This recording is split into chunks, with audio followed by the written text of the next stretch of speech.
যেভাবে live together করেছে একটা মানে তারা যেভাবে থেকেছে আমি বলি তারা যে বল আমি তাকে ভাবি অ্যাড্রেস করতাম বিকজ মামুনের মাধ্যমে আমার লায়লার সাথে পরিচয়, তো আমি তখন থেকেই তাকে ভাবি ডাকি।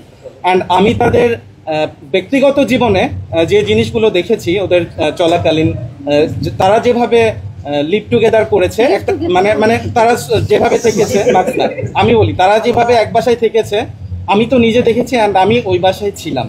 হ্যাঁ, আর এই রিলেশনটা একমাত্র হাজবেন্ড ওয়াইফই করতে পারে।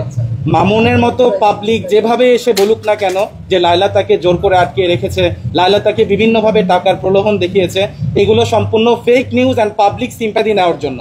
লায়লার টাকা দিয়ে যদি অন্য কাউকে নেওয়ার ইচ্ছে থাকতো, আমি 2021 সাল থেকে চিনি, আমি তাকে এটাও বলেছি যে বোন তোমার যদি অন্য কোনো ছেলেকে পছন্দ হয় বলো, বাংলাদেশে ছেলের অভাব নাই। ও আমাকে একটা কথাই বলেছে, অ্যান্ড গাড়িতে লায়লা আমার সাথে নিজে বসে কান্না করছে।